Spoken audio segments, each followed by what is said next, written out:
મુખ્યમંત્રી ભૂપેન્દ્ર પટેલે વડોદરાના આંગણેથી શહેરની કાયાપલટ કરતા વિકાસના અનેક પ્રકલ્પોની ભેટ આપી હતી।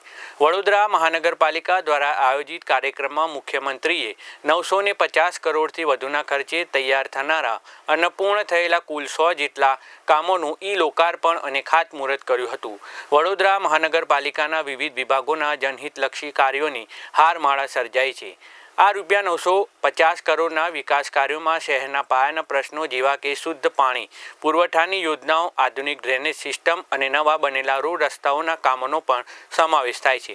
આ પ્રોજેક્ટ્સ પૂર્ણ થવાની શહેરના પૂર્વ વિસ્તાર, પશ્ચિમ અને દક્ષિણ વિસ્તારોના લાખો નાગરિકોને સીધો ફાયદો થશે। આ મુલાકાતમાં સૌથી આકર્ષક પાસું ફ્યુચરિસ્ટિક પ્લાનિંગ સેલનું ખાતમુહૂર્ત રહ્યું હતું। અંદાજે 100 કરોડના ખર્ચે તૈયાર થનાર આ સેલ વડોદરા આગામી 50 વર્ષના આયોજનને ધ્યાનમાં રાખીને બનાવવામાં આવશે, જે શહેરી સુવિધાઓ અને માળખાગત સુવિધાઓના લાંબા ગાળાના આયોજન માટે આધુનિક ટેકનોલોજીથી સજ્જ હશે। વડોદરામાં એકસાથે 100 જેટલા વિકાસ કાર્યોની ભેટ મળતા શહેરીજનોમાં ઉત્સાહ જોવા મળી રહ્યો છે। મુખ્યમંત્રીએ ખાતરી આપી છે કે વડોદરાના સ્વાંગી વિકાસ માટે કટિબદ્ધ છે। લોકાર્પણ બાદ હવે આ સુવિધાઓ જનતા માટે ખુલ્લી મુકાતા શહેરની ટ્રાફિક અને માળખાગત સમસ્યાઓમાં મોટા પાયે ઘટાડો થશે તેવું માનવામાં આવી રહ્યું છે। એ વખતે શહેરી વિકાસનું બજેટ 500 કરોડ રૂપિયા હતું। કેટલું? 500 કરોડ રૂપિયા આખા રાજ્યનું।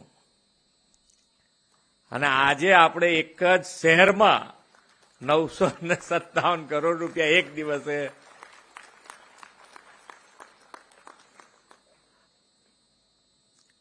એટલે આ મજબૂતાઈ જે આવી છે એ મજબૂતાઈનો સદુપયોગ કરીને કે આજે શહેરી વિકાસનું બજેટ 30,000 કરોડ રૂપિયા કર્યું છે।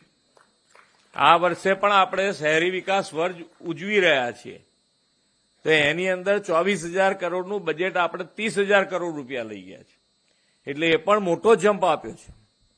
એટલે શહેરી વિકાસ વર્ષ તરીકે ઉજવવાની સાથે સાથે બજેટની પણ જોગવાઈ એટલી કરી છે કે તમને ક્યાંય તકલીફ પડે એમ નથી।